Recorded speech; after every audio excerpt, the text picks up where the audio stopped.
you ready?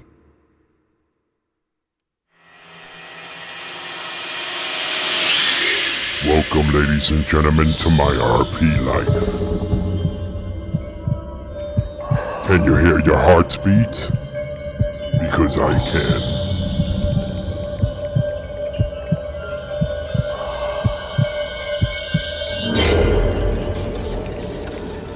Welcome to my RP Life Paranormal Podcast. Are you prepared to be scared?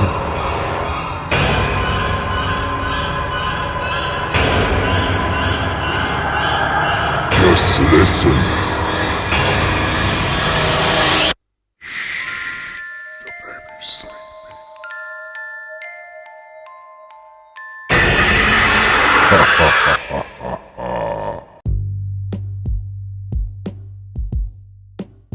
Welcome back to my RP Life. Today I have a special guest on, a good friend of mine. His name is Eli from the YouTube channel Eli Family 1983. And we're going to talk about his story. So we got him here now. And we're going to talk about when he caught COVID a few years ago and what happened to him and his journey in when he had, well, I'll let you, as a matter of fact, I'll just let Eli tell the story. Eli, welcome to my RP Life. Hey, brother, how's it going? What's going on, bro? Thank you for having me on your podcast. Hey, you're welcome, man. I've been dying to do this, like to interview you and stuff. Just let them know from the beginning, like what happened to you, because I know you've told your stories around there, but you know, for my listeners and even the viewers on YouTube, might not know the full story. So, like if you can, please start from the beginning.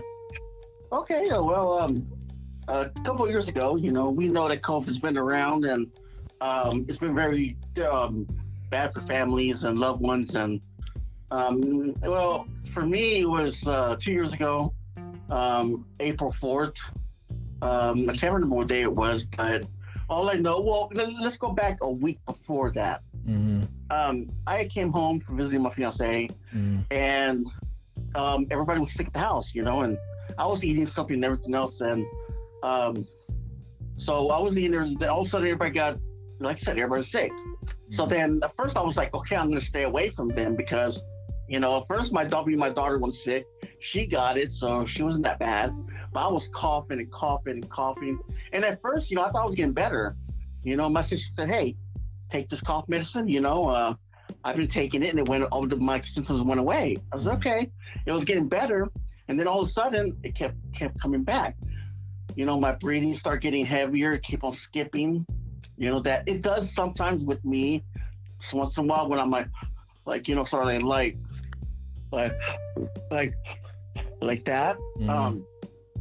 But sometimes I do make some weird sounds if I'm laying down and my face is just like, you okay? I was like, you know, that's part of it because I had a trait in my throat. But anyways, let me get back to it. Sorry.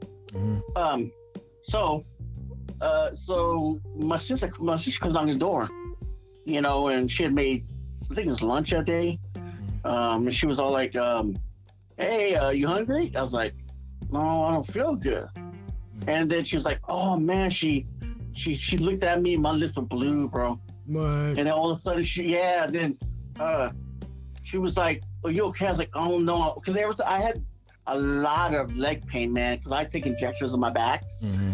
And so, and what happened is, I tried to get up, bro, I was hurting, because with COVID, it makes your pain worse. Mm-hmm. So that I had to get up, man. My sister called the ambulance. She set a chair by the front door. They were talking to me. I couldn't breathe, bro. I was coughing and breathing at the same time. Like I couldn't, dude. You were struggling. And I was getting dizzy, bro. My breath was just like, ow, dude. And, yeah. And then they came to open the door, and I was just like, there was this, I kind of laughed at this one because there was this skinny paramedic. She was white, female, and this guy, he was a heavyset guy. He one of these old buff guys, you know. And then I said, and I looked at him. I was like, and I looked at her. She goes, don't worry, I'll catch you. He was like, it was funny, you know. And so, and I was like, you pick up a heavy guy, but man, when I almost fell on the bed, she lifted me up, bro. That kind of made me laugh a little bit, but laughing and trying to breathe and talk at the same time, that's like, I don't know about that. So, anyways, yeah, I was trying to keep my my spirits high. I was just like, okay, I was like, am I gonna be okay? Am I gonna make it? You know, and I told my sister that. She goes, yeah, you'll make it, you know, and so I went to the ambulance, and dude, my breathing got bad. Like they had to put one of those little two little thingies in my throat, in my nose, you know, so you know how those people use oxygen and stuff like that. Yeah, for you to breathe. Yeah. So then that didn't work, bro. So they put a mask on me, they breathed for me.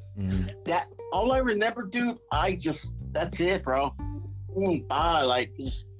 I fell in this wormhole, bro. It was like, have you ever, you know how like you felt like this like whooshing sound, you know, when you wash your clothes and stuff like that? Yeah. It felt like that, bro. And you could feel people screaming, yelling, "Forgive me, God, I know I did this." And you could see the people sin, bro. That was when you was in the ambulance? No, I died, bro. In the ambulance. You died in the ambulance? Yeah. I can't remember anything, bro, after that. Wow. Until I woke up. So I was in the black void, bro. It felt so weird, man, seeing all these people's lives, bro, flashing in front of my eyes. So when you passed away in the ambulance, you was seeing other spirits and other people? Well, when I died, I closed my eyes, and that's it. That's all I remember. Okay. So then I crossed the veil, bro. Crossed the veil, and I was in this big old void with all these people that committed their sins in darkness. And I was going all the way. It felt like days, dude. It felt like years, like I belonged there, you know? Yeah. So I was going, then I landed on the hospital floor. Oh, like that. And I was like, I mean, my hands were over my head, and everybody's just like, they don't love you. Blah, blah. Because I started remembering, like when you die, you don't remember, you know, what you were doing. You don't remember your food. You don't remember your phone. You don't remember nothing. Not even your loved ones, you know? Right. I'll get that straight right there. So then all of a sudden, you know, I started thinking about my fiance, and my phone ringing. It was ringing. It was gold. My phone was gold, pure gold, bro. Wow. And so, and it was kept on ringing and ringing and ringing. I said, I wanted my phone, bro, because my fiance said she was calling me when she was live, and she kept on calling me all through the whole time when I was on the vent. So then I wanted my phone, and I remember, you know, this deep, upset voice with black eyes, bro. You could feel it. You didn't have to see it, bro. You felt it. You seen, you know, like, it's like all the ambient noise is 10 times, 15 times worse. You know, even when you die, if you cut yourself, bro, if someone's torturing you, you feel it through your whole body. That's how bad, like, this voice was. So, but let me ask you a quick question though. Like, okay, so you died in the ambulance, right? So, when they try to revive you back, did you ever come back, or was this in the process of them trying to bring you back? I was told that that they revived me twice. I have a DNR, and they told me that I came back twice, and I don't remember none of that, bro. All I remember is what I'm telling you now, and when I woke up. Wow. I mean, they told me, the doctors told my mom I was fighting them because, you know, I didn't want a ventilator in me, you know? So anyway, so we'll go back to the story. That voice is saying, no one's not going to love you. Everybody hated you. You're never going to leave this place. You deserve to be here. And I remember in my hospital room, it was padded, bro, like I was going crazy. Right. And then I remember seeing a cross on my wall. It was a big wooden one, you know, and I knew that was God watching over me. But And then I remember seeing him back in my hospital bed, and I remember, because when you're dead, dude, you're just visualizing it. Right. You know, you don't feel your arms, you're not scratching yourself, you're not pulling on your shirt, you know, you're not doing nothing, but just visualizing it. And I see the doctors, they were connecting me to this air thingy, and they're like, oh, we'll see if you could talk. But in myself, I was trying to, but I couldn't, because I didn't know I had a trach in my throat, so they could feed me to survive, right? Yeah. So other than that, I knew this guy. I knew this black guy. It feels like I was a friend with them. I worked with them. He looked like the guy I used to work with. Why is he a doctor? So, right. And then I remember seeing like all these other like people that were doing the trash and everything. You know, mind you, my eyes were closed, bro. Right. And I remember seeing the nurses, and when I seen the nurses, it was a warning to me. They're like, don't talk to that guy. He's a bad guy. This was what he did in life, and where he's gonna go. And even the doctors, they're like, even her, don't trust her. You know what I mean? Like, it was really wicked, bro. And I remember the doctors sit around just reading my emails and making fun of me, telling me, she ain't gonna love you, bro. She's not gonna love you. Don't worry about her. You know, you're gonna stay here forever. Did you feel like that was like the devil or demons messing with you? Yeah. At that point, there was a lot of fear, loneliness, and sadness.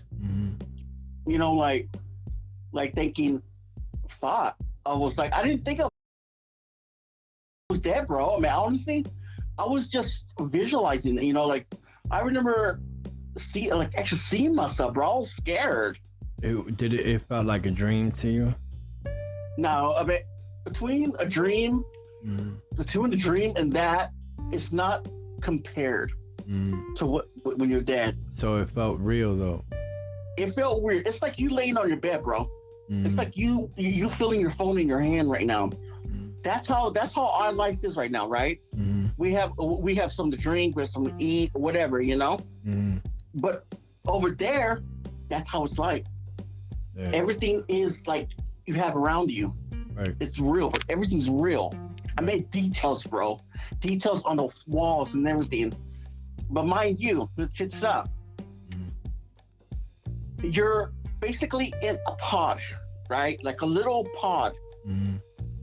And everything around you is in that little pod, the little box pod. Wow. And you can't get out of there. To you, it's the whole universe to you, but it's not. You know? Yeah. I mean, imagine you're walking, right? And you're running, but your legs are staying still. They can't move. They're like an amber, bro. They're amber. Like you're an amber. You can't move. Yeah. And but the top of you is you're going forward. You're trying to talk, but nothing's coming out. Yeah. And you can't move. You're not using your arms. You're like 100. You're going the speed of light, bro. Going forward. Yeah. You know, and crazy. I was like, God. You know what I mean? Like because you know, like it's like in the Bible. They say, you know, the I don't know verses, but I remember when they said that you called out water because there was no water in hell. You know, to me, what I'm going to explain is hell. To me, yeah, because you was getting thirsty for some reason, huh? Yeah. Oh man, sadness, bro. I mean, loneliness in that world. Loneliness, you know. So to you, you're not like, oh, dude, I'm gonna go back on YouTube, dude. Your life is there now. That's your existence. So you, what's that called? You was in purgatory. Yeah, there you go, purgatory. So is that where everybody goes first, or is that like? I mean, everybody's death is different. Right. You know, like, man, see, I don't understand these girls. I'll tell you later about it. But so then I'm chilling there, and I'm just like, I'm seeing everything, dude. Then turn me around, throw me on the floor. You know, I shit myself. No offense, I'm cussing, but I shit myself. Yeah. And they laughing at me, bro. And to me, I can visualize them as this guy and this girl. They go walk to another room and they're in there and they're having intercourse. I can visualize what they're doing. And no one was around, bro, to help me. No one. And then they would walk around the corner. They're like, oh, he's not done yet. Let's come back. You know, and I'm just like, what the fuck? Like, you know? Wow. Sorry, excuse my language. Yeah, you know? No, it's cool. Don't worry about it. So then my scenario changes. You know? It changes to like a bunker. You know, I'm sitting in a bunker. It's dirty, dude. It's like really dirty, and I see these Nazis with their hats and open jeans. They used to type in, and then I see this woman on a little chair, on a little pedestal. I mean, like a chair, and she has her kid, and they look at me like, "What are you doing here?" And then all of a sudden, I go back. Phew, I go somewhere else. I go down a small tunnel, brown. It's like you can see like the dirt and everything, bro. And then I end up in 1800s, and they're digging the holes, bro. They're digging a ditch so they can make a bridge. I felt that. I felt what they're doing, and I thought that. I felt it. And they were putting mud in sacks. So they looked at me with the eyes. They're like, we'll give you money to go back up there. So I'll go all the way back up there, you know? Then I end up, and then, you know, I'm sitting there, and then I'm driving into this garage, and this guy, he thinks he's all that. He thinks he's all dressed. I felt that I was him, but I wasn't. You know what I mean? Like, and he thought he was all that, and he was dressed up, and I mean, I felt like I was like, you know, Papi Chulo, you know what I mean? But I was in the car, you know what I mean? Like, and then all of a sudden, I stopped. This girl gets in the car, dark-headed female, you know, and nice looking, and then all of a sudden, I see them from a distance. It was like a garage. You can see tools everywhere, with those other cars there and everything. And this guy's looking at me, como like he's mad, dude. Como odio, you know, like hey. He was jealous. Wow. And then I said, girl, you got to get off. I don't want no trouble with that man. But she kept on following me, dude. And I'm just like, I mean, all of a sudden, dude, think about this, dude. You're sitting in a car. You're seeing everything. You're seeing the radio. It's a cool day. I mean, you felt it all. You seen the steering wheel. You know. When I look back, I can't turn my head. It goes through my eyes. It goes through my back of the head. I seen the cars, dude. It was unreal. Right. The smell was like a car. I mean, you smelled the grease out there in the parking lot. I mean, everything. Yeah, everything still felt real to you. Yeah. And so I went from there, and I went to this hospital thing. You know, okay. Before that, okay. So I was back in my hospital room. Okay. Yeah, take your time. Just take your time. Okay. Never mind. Let me remind you. Everything's going at a speed of race. Yeah, everything's going on fast for you. Yeah. So we go from there, and then I'm back in the hospital room. And my bed's broken down. Nothing works on the other side. Right? So, you know, the bed's broken down. It's on the floor. Plugs all over my face. Wires and everything. I didn't have a vent on me, and they were just looking at me. I'm just because there was this window where the nurse sat. And I knew she was there in death as well. I think I was seeing her from there, but I don't know. But she would look at me. She goes, "Are you okay down there?" I was like, "Yeah." And like to me, the floor was like a garage, like my mom's garage. You know, it felt like you take a step down, you know? Right. And I remember I was there, and all the nurses were just walking because on the right side, there were workers, and I seen them. I could see the food they brought in. You know, they were going to work and coming back, and all of a sudden, like there was a group of doctors walking by, and they looked at me, dude. They all turned to me and smiled at me and waved at me. It was the most creepiest smile Oh, wow. And then from there, it changed. Mm. It changed to um, I was in the garage. Mm-hmm. There was sofas, there was TVs on the wall, there was washer and dryers. There was in like behind the washer and dryers there was this where they had like nails and everything, and hammers and whatever, Mm-hmm. and there was posters. So then I would get up, and I would sit on the washer and dryers, and I'll look around and I'm just like, and there was like mesh. The garage was open. There was mesh. You could see like the restaurants and people driving around. Mm-hmm. And this nurse is this nurse that was there. She came in. She was a heavyset woman. She was nice, and she would take all the sickness out of my throat. Mm-hmm. She would try to tell me to cough, and I was just like, okay, whatever. Yeah. So I was sitting there and I laid back down and they were mocking me. Something was mocking me, bro. And I could feel a dog, like one of those, not a German Shepherd. It's like a lap dog, It would sit on my right side, bro. And you could feel it breathing. You could feel when the dog breathes on you, and you could feel it. But it was more like a comfort, Yeah. And I remember this thing, whatever it was, it laughed at me. It was laughing at me, bro. It was making fun of my breathing.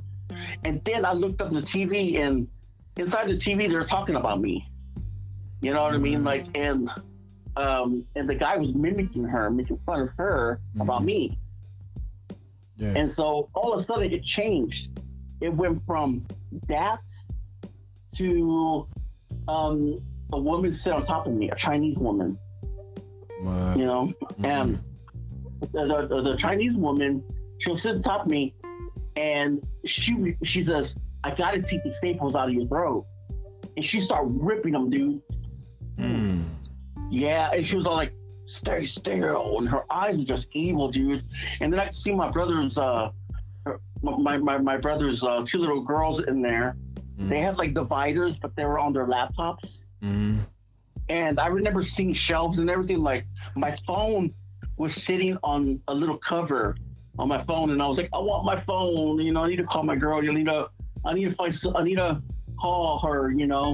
That's when God knew she was trying to call me, and I always wanted that phone so I could get a hold of her. I wanted her to was okay. I felt her sorrow. I felt her pain. My mom wasn't kind to her when she died. Yeah. My mom didn't even call for updates, only when she wanted to, Your mom. And so that changed into a dance hall. I was laying in the dance hall, and all of a sudden, like, this female, the bed's broken down. Nothing works over there, mind you. Right. So I'm laying there, and I'm just like, what the hell is doing everything? It was like a stage, but it had like sofas and chairs and whatever. So I threw my braces up there. I threw my braces up there too. So I was like, okay, cool. And I do them far too. So then this female with glasses with curly hair, she goes, hey, she goes, I'm so proud of you. You made it. Oh my God, the whole hospital knows about you. Oh my God, I felt so like, wow, okay, am I famous or what? Shit, Yeah. So, and that window I'm telling you about, that was far away. They had tables and everything, and same thing. The female, she got off of work. It was late. To me, it felt like a dance hall. To me, it felt like they had food in there and everything. So I remember she was flirting with this guy in the car, and I'm just like, what the hell? That was that one lady, bro. And then I see my daughter running around in the windows looking at me, just running. So yeah, and I remember seeing this water that my stepdaughter drinks, mineral water. I wanted those bottles of water, bro. I wanted them. Yeah, because you was thirsty before. That's why. Yeah, dude. So then after that, I was hanging from metal pipes, mind you. Metal. I was hanging there, and they were pouring hot water on me, cold water. It stunk. The floors were greasy, and I remember hearing my mom, "Oh my God, poor him. We got to get him out of there." And I remember seeing a clock, but mind you, there's no time when you died. There's no space and time. You don't know you don't know the time, the date, nothing.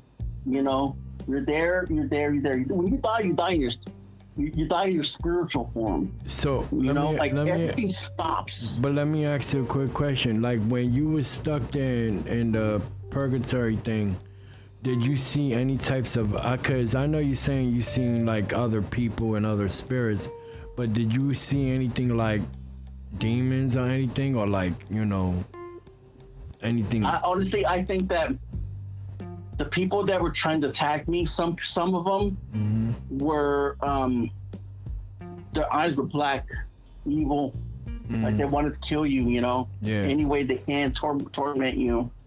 I'll get back to one in a minute. All right. That so I went from there. You can smell like the blackness, dude. You can smell it, and it was slippery, and they threw me back. And then my mom was all like, "Oh, let's see what we can get in his bank account." That's all she cared about. What? That's all my mom cares about, bro. But that was while you was over there, though, right? Yeah. They were messing with you. That's what that was. And even in life, mind you. Even in life? Yeah. Oh, heck no. My mom's all about money, bro. So I didn't know that. Yeah. Wow. We'll go back to that in a minute. All right. So keep going. Mind you, while I was down, dude, like she treated my fiance like shit. She never called her to updates. My sister always, because when they called her, when they called her to check on me, they called her my fiance. I had her name under it. See, so what happens? And my sister got mad. Well, that's our family. That's not your family, And I'm just like, what the hell, That's fucked up, Yeah. Even Ron Weasley, he actually called. He called the cops for a well checkup on the house, and they said I was in hospital. But anyway, so we'll go back to that. Yeah, because I also want to talk about, I think it was the Indian on a rock, and you said you saw the big man from upstairs at one point. So I want to talk about that too. Okay, we'll talk about that at the end. Yeah, that's towards the end. That's the most beautiful part. Yeah, I know. That's what I want people to hear too. Okay. And hold on a minute. So if everybody who's listening to this right now, go check out Eli Family 1983. This is his story again from when he caught COVID and died, and this is what happened to him in purgatory, y'all. So go ahead, Eli. Okay. So I gotta start naming these things. Okay, so I was north. It's some are just like ridiculous, but it means something to me. Some are personal. Like I remember, I was in a hospital bed, and I feel like I have beer, and I could see the windows, bro. It was all dark in there. I could see the clock. I could see everything. And this black nurse came up to me, skin nurse. She goes, "Hey, how's it going?" She was really nice, but to me, she was up, Anyway, so she's done a lot of bad things to me. So I was there, and then this voice said, "If I get you out of here, we can. I want you to go to a truck stop, in the bathroom, and I want you to do something bad." So then all of a sudden, I could see myself when I'm laying in my bed. I was that person, but I wasn't. I was, another life. Right. So then he went to the bathroom. It felt like he wanted to kill somebody, but then God said, "Come here." He grabbed me and he threw me in the bed. What? Yeah, and then he said, "Nah, So then I remember it's weird, man. I remember putting it's weird. I remember it's weird. This comes up. Yeah. I remember I was putting gas, bro. Just say what comes to your mind, Eli, man. No, I remember. I want your story to be told, man. The reason why I say this is because, you know, I remember putting gas, and I was at a gas station, and there was a white man. I got thrown into. The nail got stuck in my foot. Big nail. It was one of those big nails, dude. It was stuck in my foot, and so I ended up in this warehouse, and there was this big old white house, man. And I screamed out for help, and they were having a party, a get together. There was, I think they were like rich people, dude. I mean, like they were nice. It was nice. And then there was this one female in the house. She goes, "I'm gonna go save that boy." You know, and I think back, and I think, remember how Christ died on the cross for us? The nail in his foot. Was that God telling me you need to change your ways? I died in the cross for you. You know, just reminding me. So then I by showing you the nails, you mean? Yeah, my foot and then the foot. And the foot. You know how he died on the cross, you know? Yeah. So then he changed that. He changed that to I was in the North Pole. And this is my fiance's story, okay? Let me tell you about it. Okay, so not her story, but her family. I've seen her family. I was surrounded by all these nice people. They were like, "You want some fish to eat?" You know, I was going ice fishing, bro. And they were all around me, man. That was like heaven to me. It was more like, you know, like they were welcoming me, you know, and they were living in a trailer home, and it was beautiful. And I remember this. I remember my mom's family member always wanted a tugboat. I felt that. It was everything people talk to me. It wasn't by the mouth. It was more like telepathy or feelings. Get the feelings of, oh, man, I always wanted that tugboat with a little lifesaver on it. So then he told me everything's gonna be okay. You know, like you can stay here. We got food. We got this. And then all of a sudden, like, it's like God was feeling like sort of saying, boom, took me again, you know? And I remember just laying there in bed, dude, and I could just remember all the room, what it looked like and everything, you know? And then all of a sudden, I ended up in this old cave. And in this old cave, it was a slab. You know, it's just slab. So I walked around it, and there was this guy. He was entire dressed as an Indian, and he was I can't remember. All I remember sitting next to him, there was this big open wall, and it all crumbled, and it was a forest. It was the most beautiful forest that a man can ever see. It was so perfect. Like, and he was telling me all these stories about life and everything, and then all of a sudden it gets cold. I look back. In the back of me before that, there was this river in the back, and something was flying, and there was an old ancient boat. And then all of a sudden it gets cold. It feels safe, but it was cold. And I see him laying there, all the Indian. That story was from my fiance. Her grandfather, I think, spoke to me, telling me, keep me comfort, you know? Yeah. Because, you know, and it was weird because all her tapestry she has since she was a kid that came from, because her father was in the army. I think it was Germany. And she has all this tapestry. And what the most beautiful thing about it is there's always, like, there's a slab where the guy was on. It looked like it, and there's a little thing flying, and then and let me tell you one story too. Okay, there was this one that she had on the wall. It had a farm on it, I'll tell you a story next. Had a farm.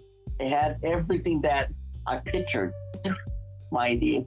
So let me finish the story real quick. Go ahead. So then there was this lady with the long black hair woman. Remember I told you about? Mm-hmm. She kept on coming. She goes, "You want something to eat?" She was giving me sandwiches, and I said, "I can't eat yet. It's not time."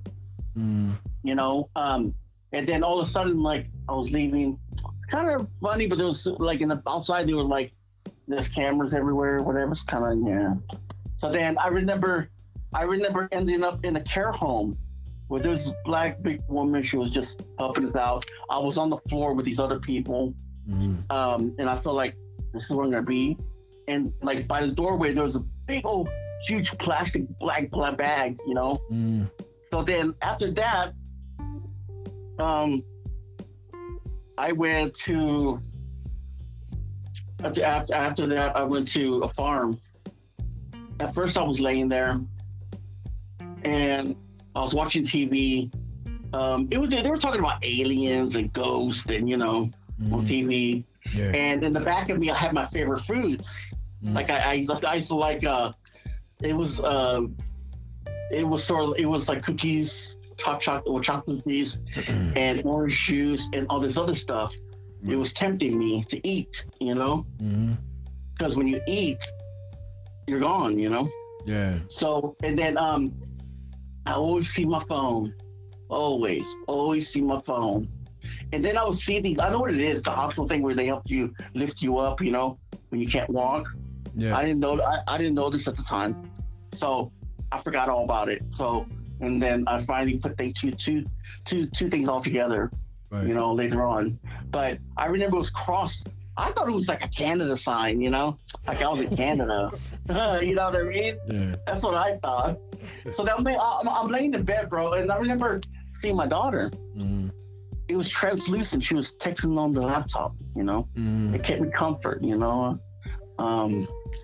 so I remember seeing this guy. To me, it felt like he was a politician. And he goes, "When are you gonna move that? Move that out of the way." They're like, "It's just a little bit here. He's not gonna stay here long. He's fine," his doctor said.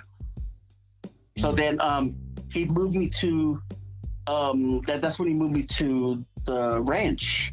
And in that ranch, they had me laying there, and this lady goes, "Well, your throat's messed up. We need to replace it," and everything. She showed me like just showing me what kind they're gonna do and everything. She was holding it up. She didn't. It was not a computer screen. She was just like, like AI bull stuff. Where it's like, "Oh, look at it." She was like scroll. And she had another doctor that was her daughter. She was in another room. And they had all kinds of food in there. Damn, they're rich, dude. And wow. And then all of a sudden, like, she goes, "You're gonna be fine." She goes, "You want a popsicle?" And I said, "No, the doctor said I couldn't eat popsicles." And I'm thinking, where did I get that from? So then all of a sudden, like, my I had to take a shit. They threw me, dude. They threw me on this metal slab to clean me. Wow. And it was, and I remember there were workers. Here's what the thing was. With the workers going to work at their boss's house, they would make extra money because they weren't making enough hours at the hospital, right? So, and I remember seeing outside, they were plowing like for wheat or something. And you see the machinery on and everything. You can you can feel the hot weather and everything. You can feel this, and it's like 90s or 80s. And in the tapestry my fiance has, it looks like that little barn. It looks like that little house. Wow. With the open field, with the horses. Yeah. It's crazy. And then my mom comes in. She goes, "I want to demand this." I'm taking him home, and I was coughing. I couldn't talk. And my mom was like, "This is gonna be okay." And my sister arguing with the doctor. And then God goes, "Come on, come here." Boom. I end up on this chair. It's one of those chairs where it sticks to your skin. Oh, it's annoying. Yeah. But anyways, I'm sitting there. It's just there's relief where everything's gonna be okay. Don't move. Please don't move. And it's just that comfort of, I was looking around like, don't look that way. And then I could look at the cross, and I was looking at the TV that was in there. I was looking at like sinks and everything. And then all of a sudden, it takes me where this guy, you know, has this little film, you know, where they put to see germs and everything. Yeah. God put me in that, and he put he put me in this little carry-on bag, because my sister and some were getting married or whatever. And I remember seeing them dress up and everything.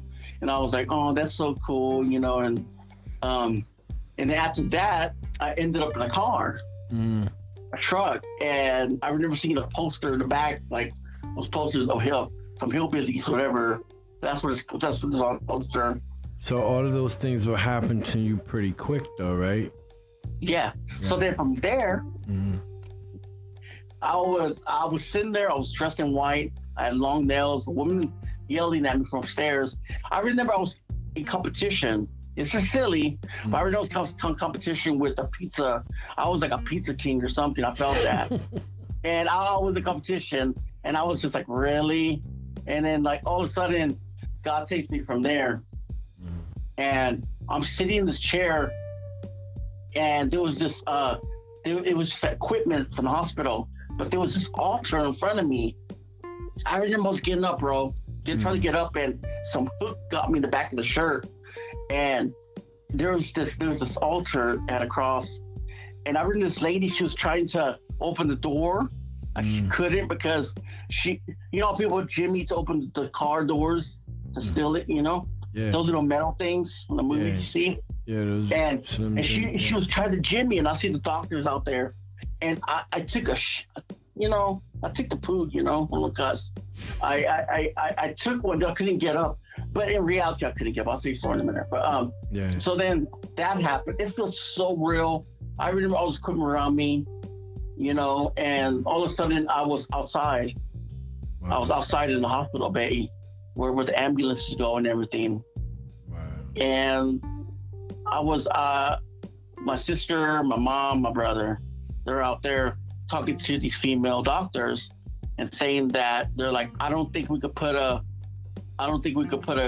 trait in your throat so they could feed me up to the tube, because I was in the vent for a month. Okay, my COVID went away, but my 2 lungs were collapsing, so they had to put me on a ventilator.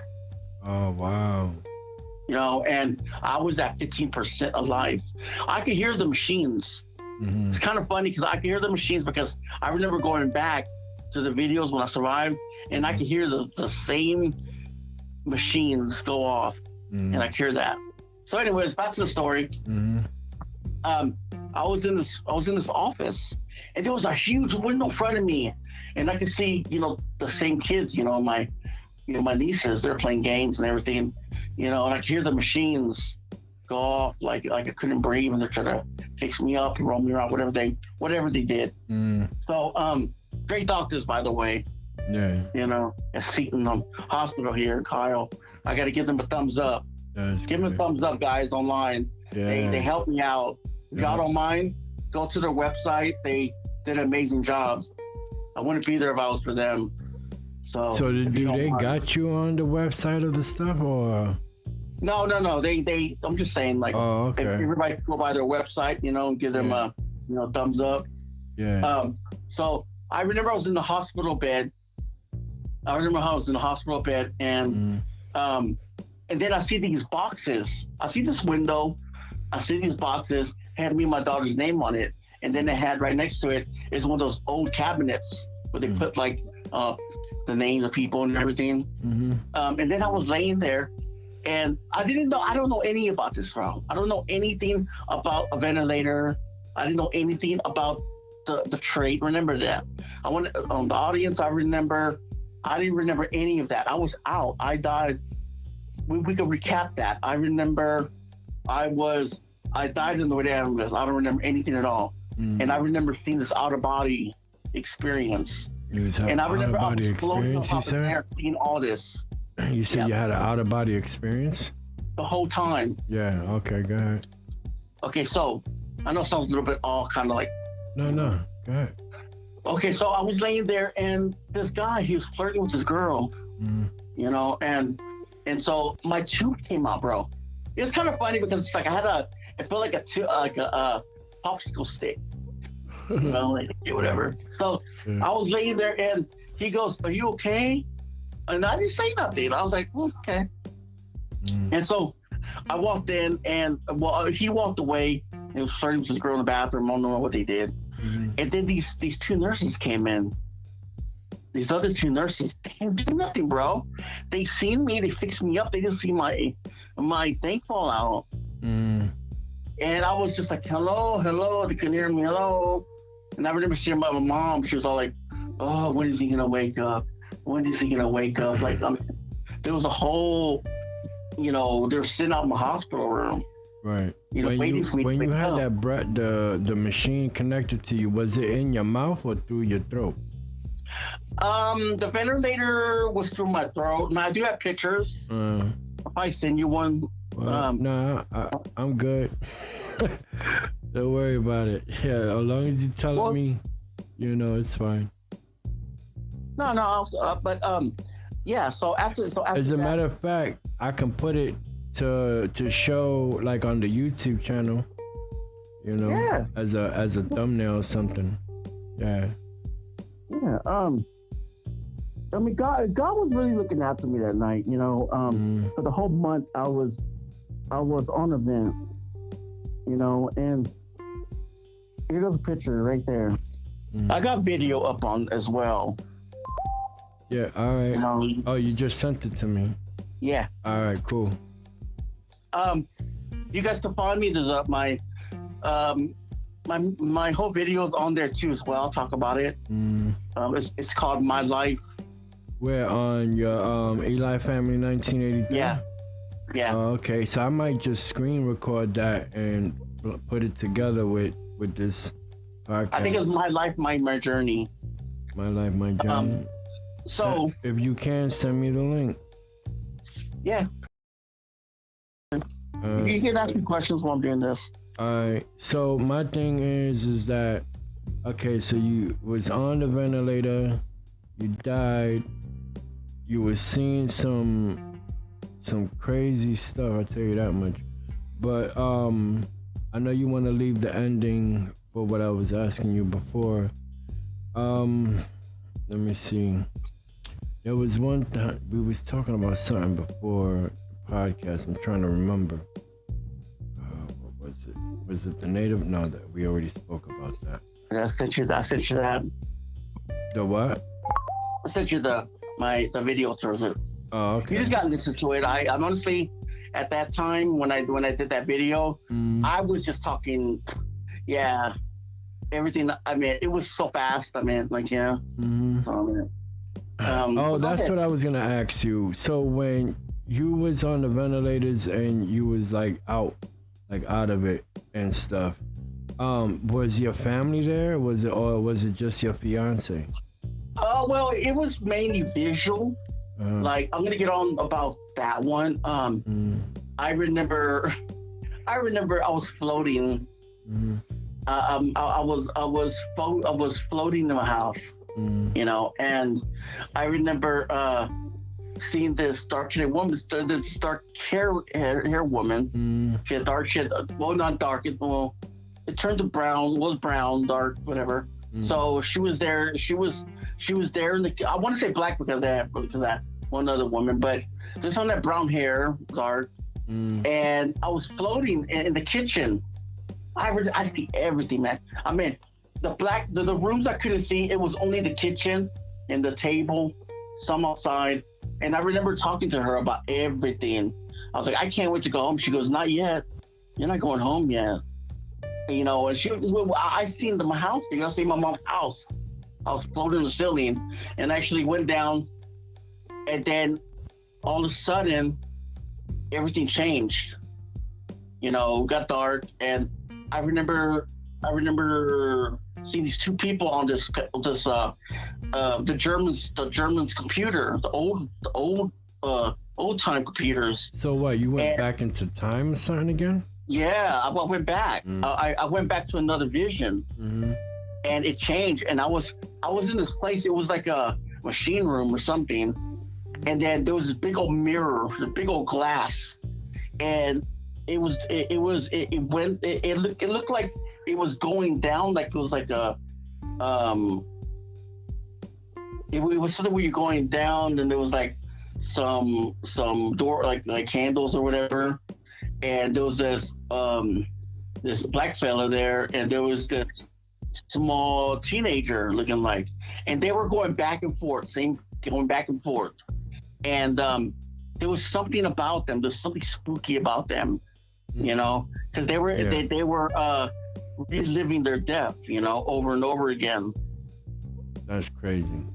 They were just walking back and forth, and those people that were studying them, they were just like, I said, "Hey, do I know you?" And they're like, "No." And then it changed to the guy to a woman. And I was just looking around and everything, and I mean, I can't. So I was just thinking that. I was just like, what is this place? I was like, and they're like, that's what they're there for, you know. And I felt that. And then I remember, I remember just, you know, looking around, and all of a sudden it got from there to my brother's friend's place. You could see the sofas, you can see their family pictures, you can see everything. I mean, everything the woman has in the house. It smelled like barbecue. I mean, damn, I was hungry. But anyways, and so fast forward that it was raining, a thunderstorm. I was waiting for my brother to take me home, and then all of a sudden there's this black shadow. He points down on me. He points down at my at the bag. You know, I'm dead already. In the morgue. He looks down. He basically tells me, "Would you want to know more?" And I said, "Nah, come on here." You know what I mean? I couldn't help it. Yeah. You know what I mean? Like, it takes me back to another place, and it sits me down. And now it's pretty cool, this place. You know, like, I call it M&M's. You know, I want to say M&M's. I'll call it M&M. So this big old thing of M&M's on the counter. I mean, you can see the stove, man. You can see everything. Chairs, you can see everything. You know, you can see the TV. They have the news on. And they had stairs and everything. It was a nice little setup, you know. And this lady comes in. I was looking around, and you can hear, like, the smoke alarm. Hold on, man. This place, man, it has everything of everything. Everything mimicking your world, it mimics. Wow. So all of a sudden, this lady is a cop, and she comes in, and she, right in front of my face, she's crying. You know, and I think she came from the garage or something. And she goes, "It's your fault." I was like, "What? It's your fault? Why she's gone?" It turns me around, and it shows me the kids' playground.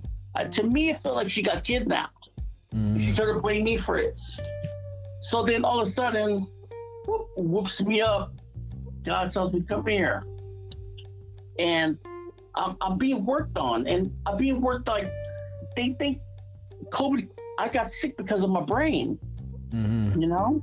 And they're like, "We got the problem. You see, Mr. Alonso, here goes the problem." When I was looking up the ceiling, dude, I seen a lot of knickknacks. But to me, honestly, you know how they say there's like a lot of levels to hell? Yeah. Yeah, I seen it like that. It was going up in a little, I was thinking about that the other night.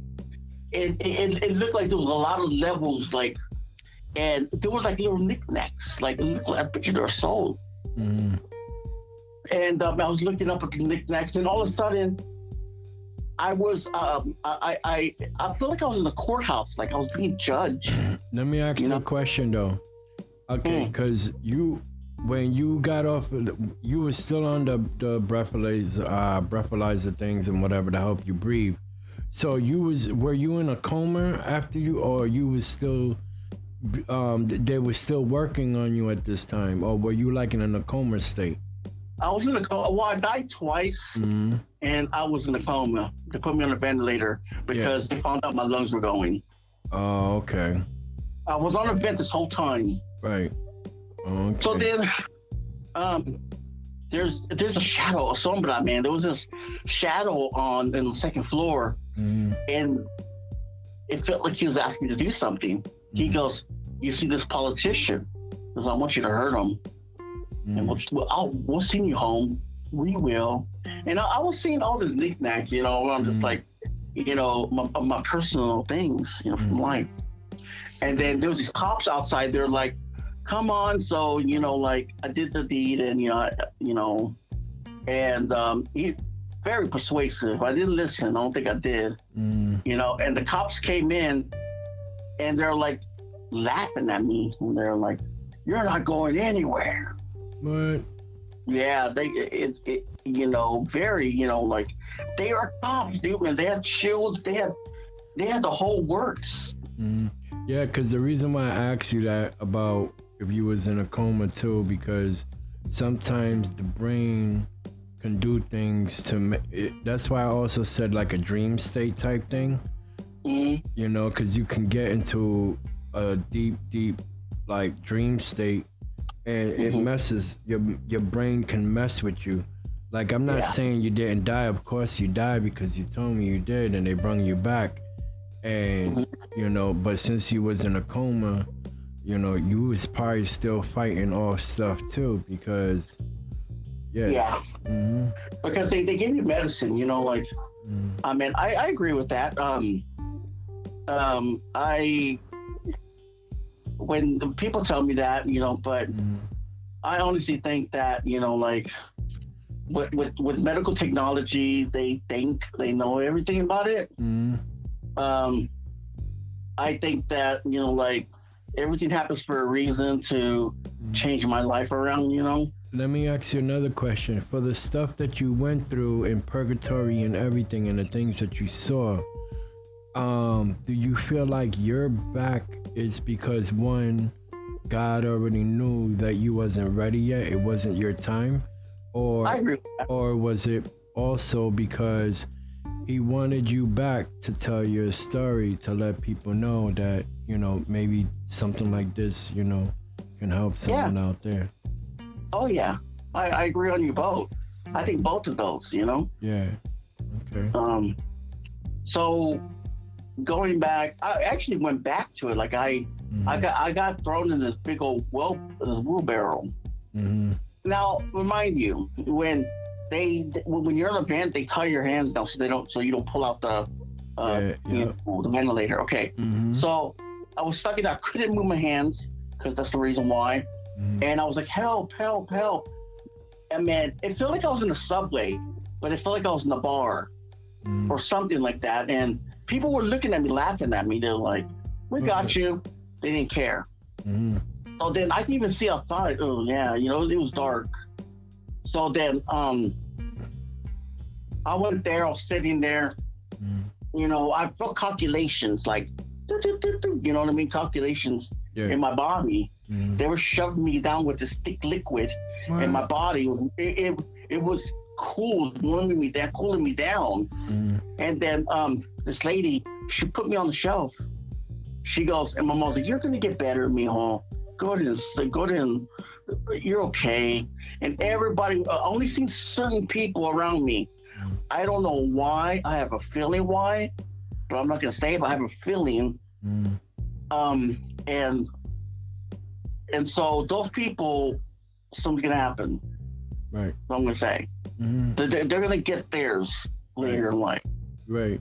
So then all of a sudden, like, they were just ignoring me. They're having fun. They're having Christmas. They were having New Year. I seen, it felt like it was Austin. Like, I was seeing snow falling down and everything else. And I was so sad, man. I mean, I just wanted to go home, Yeah. Why me? And you said somebody put you on a shelf? Yeah, like a doll, like a doll. What? They stuffed me like a doll. They had me up there, I couldn't move. And you said they put some type of liquid, inside of you? Yeah. Shit. The only thing I can think it of was that it was the most scariest thing. Like, I mean, like I was just like, is this my life, my existence? Like I mean, man, think about that. I mean, that was my hell. Like it was just going back and forth, and going back to that room where they were going back to the surgery. I remember I used to sit there, and because to me, there was a TV, there was a little thing where I sit down, there was this nurse cleaning up the bathroom in that room. I remember laying there, and I'm just like, I felt safe there, but I didn't. And I remember I needed to escape. So then they were having this get together. Sorry, I'm a little. Take your time, Eli. I remember. I remember just. I feel like I was in a bubble. I feel like I was escaping, and there was a lot of cars going to, dude. There was a lot of cars. I said, "This is my time." So yeah, and I remember escaping. So tell me about when you saw God's feet. Okay, so I was laying there, and well, first let me go tell you this one thing. Okay. I remember it felt like a post office, but it felt like a church, but a post office. There was always God's cross there, always. And I remember they called I got the cops called because I turned them in because they were doing some shady junk, We're at the post office. Yeah, they were doing shady. They're shady, dude. And so I remember, the manager was like, I had nothing to do with this. I don't want to get in trouble. And then my mom started covering shit up, made it look like they're selling masks. They were putting masks on my body and my head. And my mom was like, oh my God, Eli's here. Shit, he knows about everything. And then they left, even my mom, they left me there. Yeah, they left. Wow. And then I was tired, bro. I mean, yeah. And then before that, I want to get back to this one. Before then, okay. It's just a feeling of being treated like shit, people walking over me. Right. My family does that, and I remember just sitting there on the floor. They were throwing paper. Everybody was. I remember seeing people walk by like I was a piece of trash. Wow. And I remember, it was like people were just walking in to want to go visit people. And I remember they sat me down on this hump where a tree sits. We cut it down, and everybody got a computer except me. They're like, no, you can't communicate with the outside world. No, you cannot. So then, yeah. So I went back, and, and I was outside. I was in the hospital room again. Oh my God, they were just, my doctor, my mom, and my sister were cussing out my fiance, this and that and this, and because we were supposed to go for her birthday and go to a hotel and celebrate and go out. I think it was on her birthday a couple years ago. Yeah. And I couldn't do it because I was on a ventilator. So she held the money for me. So she got to put it back in my bank. And so, but to me, they were saying, oh, well, you spend this money, you probably went out with it and this and that and this, and just tormenting her on the phone through email and everything. I heard it. I heard her tears, her cries, her worries. I meant oh. But that didn't happen for real though, right? No. Oh, okay. It did. What you mean? Well, not really about the hotel thing, but the money. Yeah, the money situation. No, but they did torment her. Yeah. Wow. They were just screaming at her. Your they were fiance? just yeah.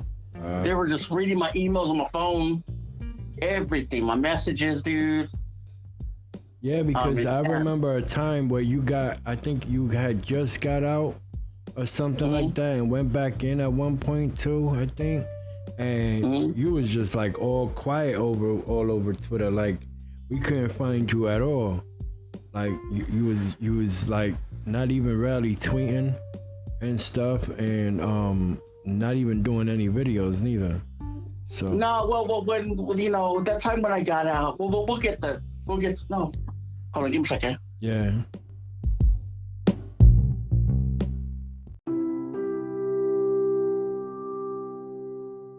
It's like there's no time and space, guys. There's no time and space. Like you're just there. You're there, and no one's not gonna help you. Only God. God knows when it's time to go. And yeah, there's a lot to say, and I'm not gonna throw out the Bible with y'all, and I mean, it's just the saddest part where, like people die in darkness, people die, people end up in darkness, people end up in hell or heaven, Yeah. I remember my dad, when growing up, my dad was a Pentecostal pastor.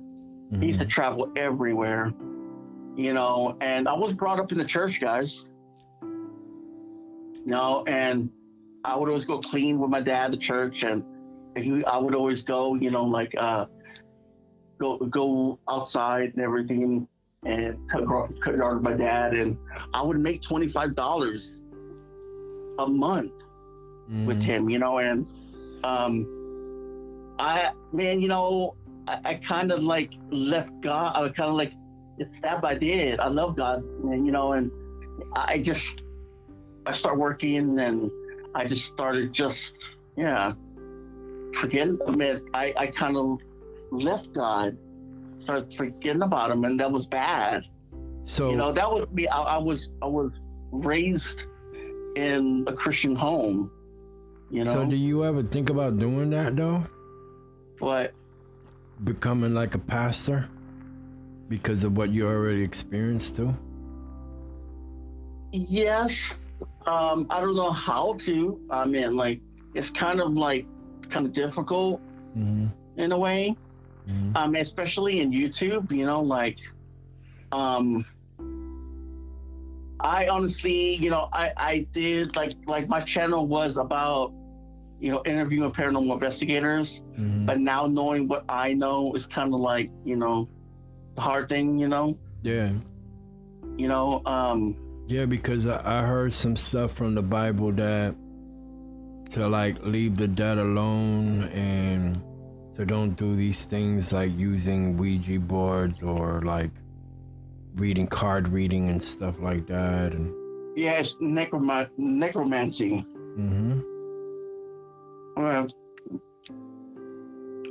Honestly, I love just hanging with my fiance. I love my family, and I remember the last moments. I was having my hand back. That's it, dude. I was done. God, man, I was telling God, I was like, God, I'm done. I'm done. Help me, save me, help me. And you showed me my mom in the cloud, and my uncle. I guess they're supposed to get together or whatever, talk and things, talk things over. And then he kept on saying, "Get up," in the deepest voice, "Get up, get up," and I was just like, God, I'm tired. No, God, take me home. He goes, I'm gonna give you a choice. But this ain't through words. And he put then he put a tribal song, not song, but like a music, but with horns. With not horns, but with trumpets. Right. It was so beautiful. It's and he goes, family. Family comes first. Right. Family. And he goes, wake up. Wake up. Yeah, it ain't your time yet, dog. That's why he was telling you to get up. And then I got up, boom. You could feel the pain, you could feel everything. The doctors was just like, really? He had 15% survival. Took me out the vent and everything else, bro. I didn't want to sleep for a week. I remember. I could imagine. You've been out. How How long A month. you was in a coma for a month? Yeah. Wow. And I remember I got back and I was just like, do you remember anything? He was like, and then there was a red flag looking at my mom, she's like, and I was like, oh, Francis loves you, and oh, we all love you, we're praying for you, and God's good, and I was just like red flag. Then I was tired, man, and the doctors were just stunned that I made it. I mean, they wanted to disconnect me, Oh, your family? No, the doctors. Oh, okay. And they wanted to disconnect me. I was like, no, When I came back, I didn't want to watch something scary. I just wanted to watch like funny things, cartoons. And the doctor was just like, oh, you need to use your right arm more, get it stronger. And I was like, okay. I was like, I didn't say I couldn't talk. And they're showing me pictures, like little card pictures, saying that they weren't calling me. I would call her fiancée, but I didn't know her number and I couldn't talk. So yeah, that was difficult. So I woke up. I was still under delirium. Where I was tripping out, and I remember they were cleaning out my room, and they were cleaning out my room, and the doctors were there. But to me, I was in the kitchen because to me, I was still delirium is where you're still under you're still under drugs, and you're still tripping, Yeah. So I remember it felt like they put this food on my throat, and I was watching the 500 Club, and then I was like, oh, I wish I could share my story on that. So then, they told me, okay, we're cleaning out your room, we're gonna put you back in there. And the guy went in his office and everything, same black guy that I seen when I was dead. Yeah. You know what I mean? I was on the ventilator. And so he goes, there was some machines going off always when they take me out of that room. And one lady got scared and said, I'm not going in there. Because the wall plugs, the little where you turn on the lights, they kept on switching back and forth by themselves. What? Yeah, and then there was one time I was in the room by myself, and the bed was up a little bit. I was watching TV, and all of a sudden, the electricity went out, and the TV went off. I mean, you could hear it. And then all of a sudden, like, I was like, am I alone? What the fuck? I was looking for the doctors, trying to press a button. No one came. And this little girl goes, I'm here. She knew. I was like, what the fuck? And then there was this little thing crawling on the ground, bro. It was weird, man. It was weird. Delirium was weird. Like what little thing? Like some type of demon stuff? Or yeah, dude. It was, to me, it was like this little fucking slug, but it was a man that said, I know you can see me. Wow. Yeah, dude. And then the whole same hospital room, dude. I got a video on it. My hospital room. I was laying down on the bed there. I think it's on my YouTube channel. You just gotta look for it on the videos. So you got it on your playlist? Yeah. Oh, okay. I'll check the playlist then. Okay. So this is my fiance talking to me and everything else. And I remember laying there, and my fiance comes by. Oh, híjole, man. She looked beautiful, but I didn't want her to see me like this. I was happy she was there. I mean, they didn't shame me or anything. And so at that time, I feel like I had a cord, like, one of those little corn in the cobs. I felt like something was stuck to my nose. I thought it was it. And then I remember, but this is the day before she came in. And I remember I had a dream about her, or I was delusional, or whatever. I remember she was, we're at a store. She goes, go and get something to drink, and then you go out with your friends. And then I remember laying down with her in the cement outside and trying to cuddle with her, and then all of a sudden she walks in, and I'm just like, oh shit. And then she was all there. She knows I couldn't talk because of my trait. That's how they fed me and everything. At first, I didn't know what was going on. I thought, to me, when I was on the ventilator, I was shown that I got hit by a car and I was in the hospital. Wow. So, that was a lie, but yeah. Mm-hmm. But yeah, so I mean, like, I remember, oh yeah, hey, one more thing. Mm-hmm. When I was in the ventilator, Mm-hmm. and I was in the bed, I remember my face was down because they were changing me and everything. Mm-hmm. And I remember this, mind you, I was on the ventilator still. Mm-hmm. And then I remember these nurses, 5 nurses were put towards everybody, all the patients. Mm-hmm. And this lady, she goes, they're bitching, they were complaining about their husbands not bringing them food, and they got to go to Whataburger and get their own food and everything else. And they were like, it's okay. You're part of the family. You can hear our dramas, Mm-hmm. And I remember those ladies because I remember waking up and I was complaining that I was thirsty. Mm-hmm. And you know how they clean your mouth with a little spongy? Mm-hmm. They're like, this all we can give you. And then I was like, and then I told her, I was like, did your husband ever bring you your food? This is when I woke up and I had that little tray Yeah. in my throat. Well, this is not a throat. It was connected to the little thingy where I could breathe from. Yeah. Oh, okay. And and I remember I woke up and everything, and I was like, hey, did your fiance ever bring you that Whataburger? She goes, what? She goes, wow, that was a couple weeks ago. She goes, you heard me? I was like, yeah. I was like, where's my Whataburger? But anyways, I remember when I woke up, this is when I woke up, I remember seeing this water, and I was like, I told my fiance, I want those waters right there. And before then, one of the doctors came in, and she brought me some little chip, Mm-hmm. But I could have the chip, or I could have this little circle-looking thing. Mm-hmm. You know what I mean? Like it's like a little circle that where you connect to your little respirator thingy. Uh-huh. So that was cheaper. So, anyways, the insurance didn't cover the chip. Yeah. So then I could talk through it and everything. And that was like my only thing I had to talk to the outside world, And I remember fucking this lady. I was like, can you do this? Can you change this for me? Can you do this? And what the most weirdest thing was, is the doctor is there. I remember going back when I was on the ventilator.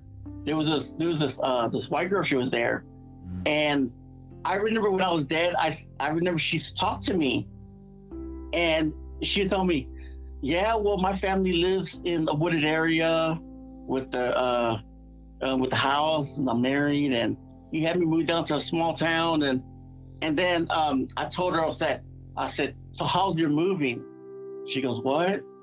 She goes, you heard that? I was like, yeah. Mm-hmm. That was like, wow. I think that was amazing. The same girl, Mm-hmm.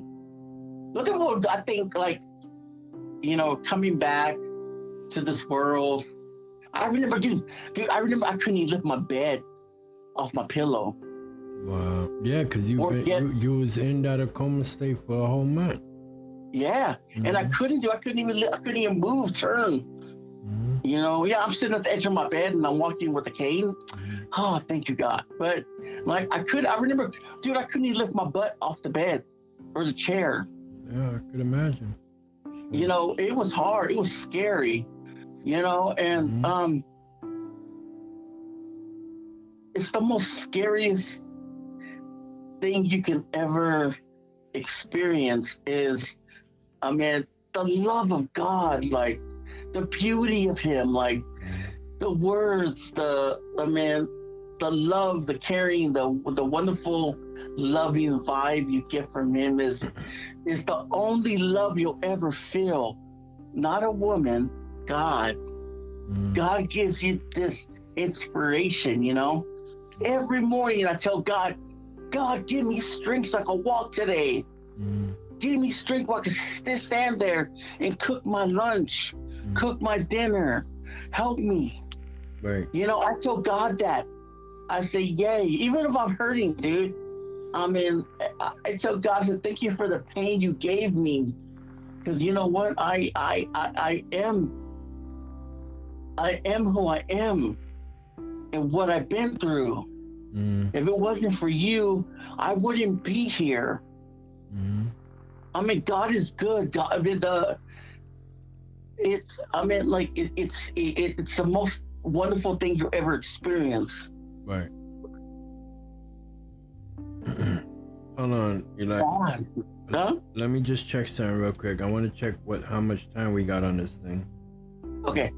We're about to end, bro.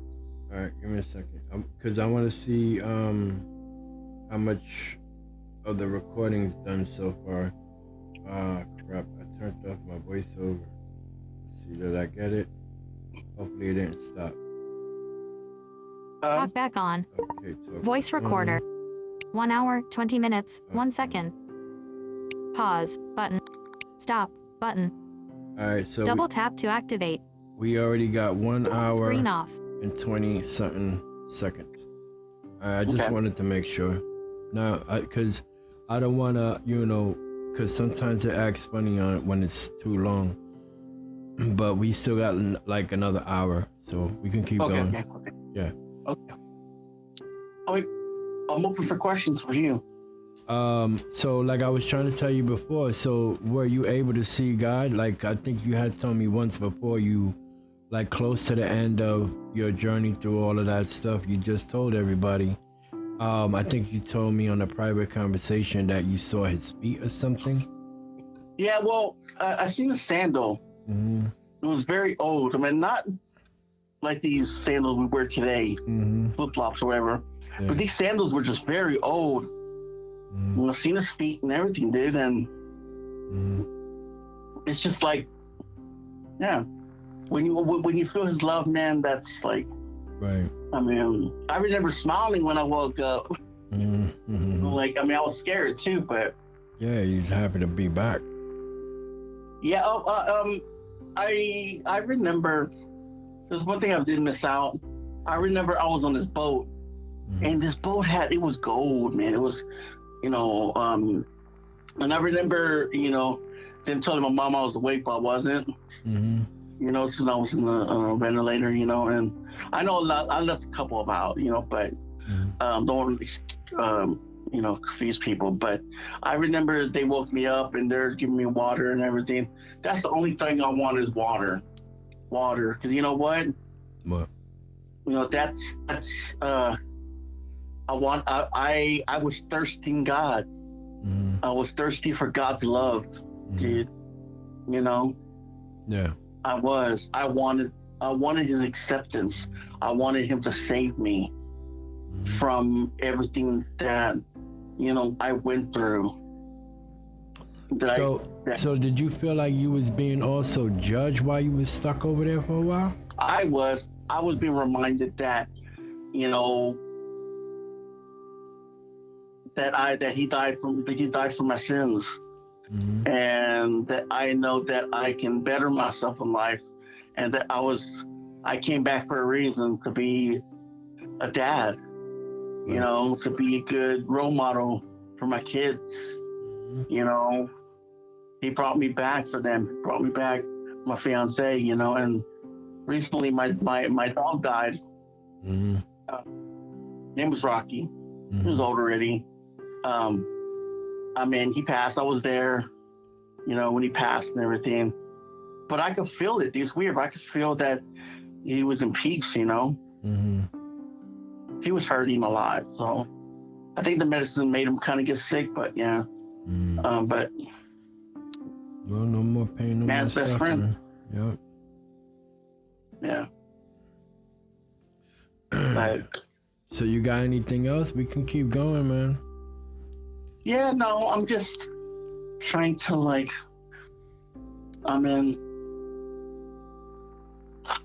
I remember I was laying there, dude, and I remember I was just like, oh my God, I can't believe I went through all that, There was a time when I was laying there, and I was thinking to myself, was like, God, why me? Why did you show me that, And he made me remember when I was on the stream one time, and I said, I want to know how it feels to die.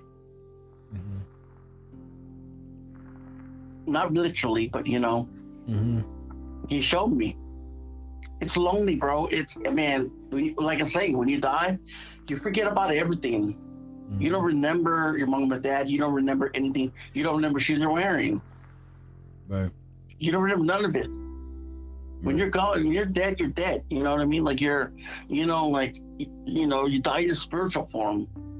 Yeah, this here don't matter no more once you're gone. No, it's more like,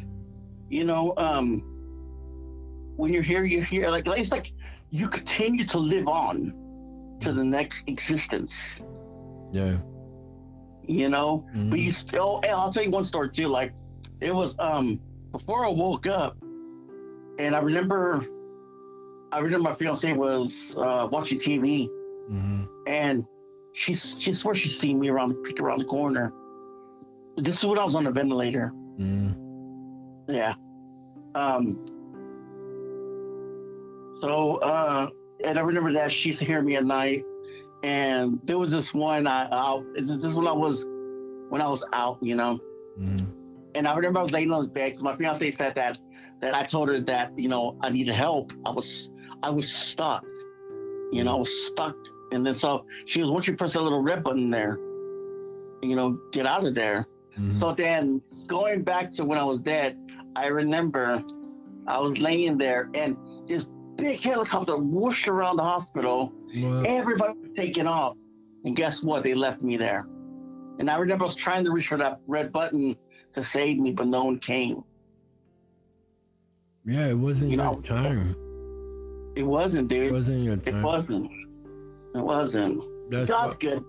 Yeah, that was all a learning experience for you to get your act together also, Yeah. Little signs here and there. I mean, we all have our habits, We all like our spooky stories and our, and we all like this, we all like, the heavy metal bands and the Mexicano bands. I mean, we all like that. We all like a football in our beer a couple times. But we're just living for what we're given. We're not living to sin. Like, some people sin the worst. Like gluttony and greed. Yeah, there can be good people out there where, they believe in God, but they're not like doing all of that, like going to church every day, but they're still good people. They're still just living their life. They believe in Him. And some people just want to live life regular, I mean, it's just sad when you think someone dies, but they end up in darkness, or they end up in hell, or they end up in heaven, just as a good thing. Yeah, but that's, I hear stories. Yeah, that's because it matters what the type of person they are and how they live their life. Because without repenting and all of that stuff, then you're gonna be stuck somewhere like either in purgatory or somewhere way worse than that. You know what I mean? I mean, it's not fun. Honestly, like, you think about it, like, I mean, like, people think, oh my God, I bet it's cool to, go through walls and everything. I mean, like, you think about when someone goes to a haunted location, they gotta mind them because they might be going through their own death. Yeah. And then you come along and saying, hey, talk to me right now. You know what I mean? Like, and they're going through their own hell. Of course they're gonna attack. Yeah, of course. Yeah, I hear what you're saying.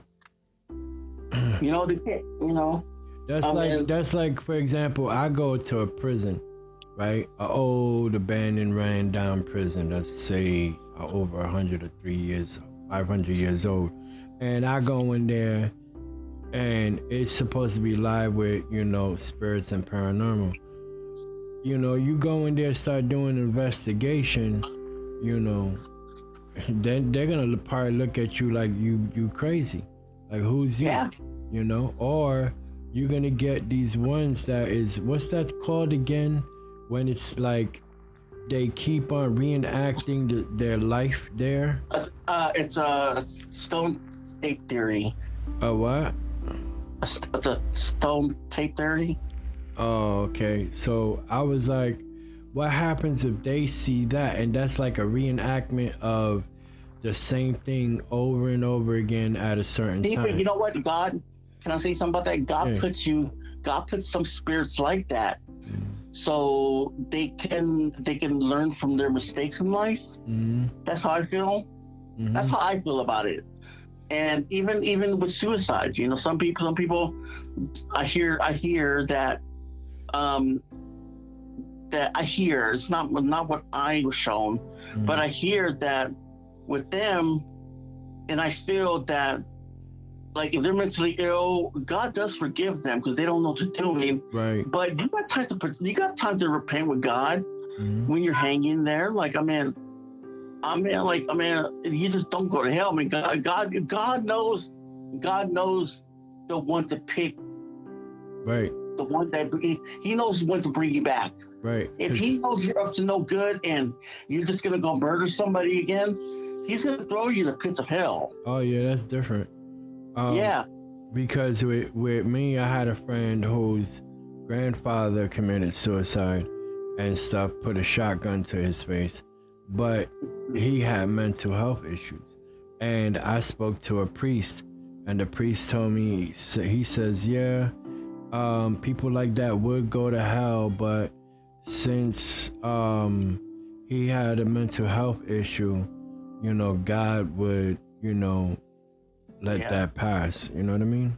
Yeah, it is true. I mean, a lot of people say too, man, and I totally agree with them. You know, and I know there's kids in heaven, and dogs do go to heaven. You know, and I mean, it's so much to take in. Yeah. You know, you just gotta ask. You know, sometimes, you know, like, it's more like, I know they say maybe I might be living other people's lives, you know, past lives.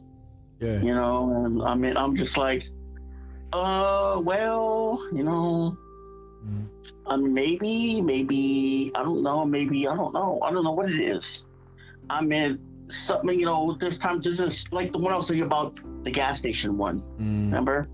I met someone online I was talking to on the internet, and he had told me that was his life. He did that. He didn't kill nobody, but he was hearing voices. Right. And that his wife took away his kid, never seen his kid ever again.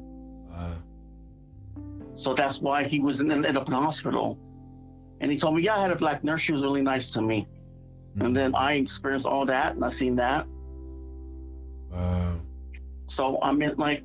So you was experiencing not only the stuff you had to go through for yourself, you was experiencing other people's, you know, things that happened to them. Yeah. So you was basically watching and all of that stuff. Yeah, it's weird.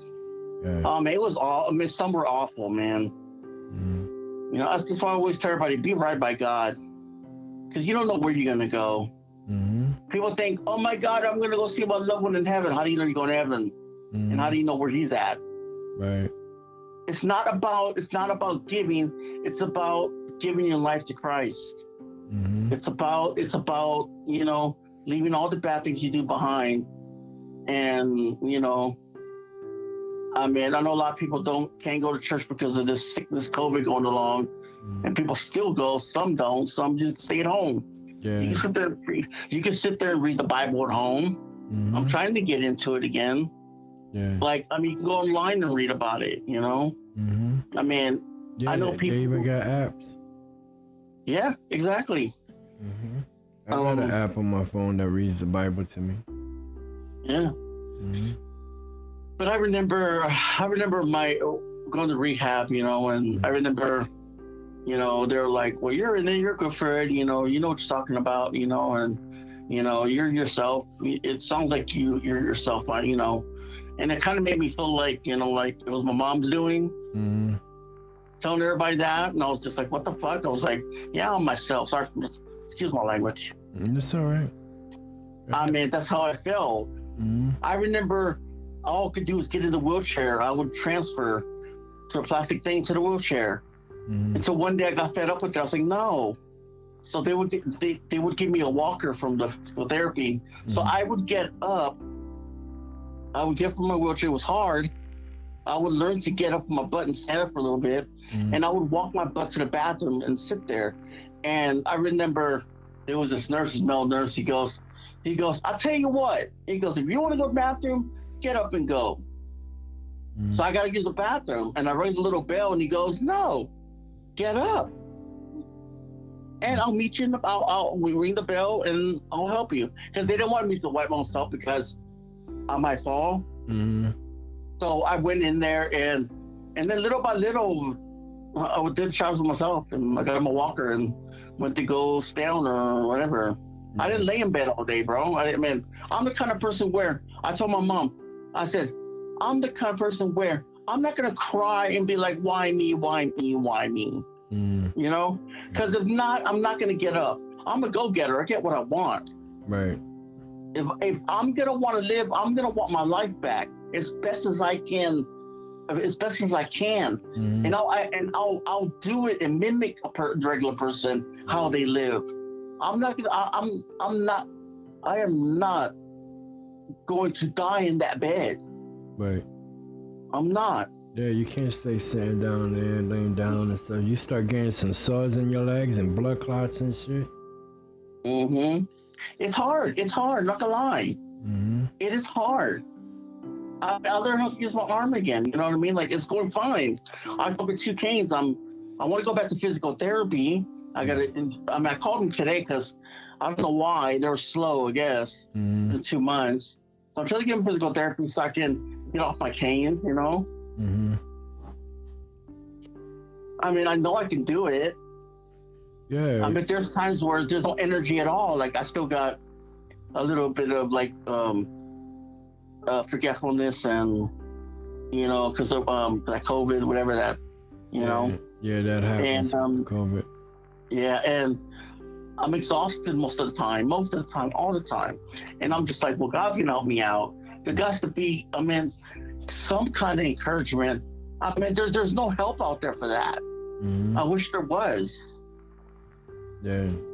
But now, you know, my fiance's been helping me, and she's been, you know, really my positive supporter on all this. I remember she used to go take me drinks, and well, my mom, you know, I had my $600 that they gave with the stimulus check. And yeah, my mom was took it out my wallet. What? Yeah, she couldn't save it for me. She bought me some shorts and everything else. And yeah. And so here, and she started getting jealous because my fiance was going up there more. She only stood there for 5 minutes, just a bitch about stuff. Yeah. That's crazy. So it's been a struggle with her, my mom. I don't call my mom anymore. I try to call her once in a while, but all she does is complain how bad my life is, and because I got an apartment upstairs, but I'm used to it already, going up and down. She goes, oh, you gotta move downstairs, and why did my daughter call me? It's your fiance's fault. And like, it's still I honestly think that when I saw that brown-headed woman in the kitchen at my mom's, I think that was her. Wow. If she don't change her life around, then no one's gonna be able to talk to her. She's just gonna be stuck in that little kitchen. Right. You know, but she don't listen. She don't think, okay, well, let me win my son back. She ain't worried about that. She's still doing messed up stuff. Yeah, taking your stimulus check, that's wrong right there. Straight up. Yeah, and they also, like, they gave everybody $1,000 for food stamps a couple years ago. Yeah. And I didn't know about that. They spent that whole $1,000 before I got out. It was for me and my daughter. This was before I lived with my fiance. Yeah. They spent that $1,200, dude. And had $80 left when I fucking checked. When I checked, and it was gone. So and I told her. And that was when you was living with her? No, that was when I was in the nursing home care. Oh, okay.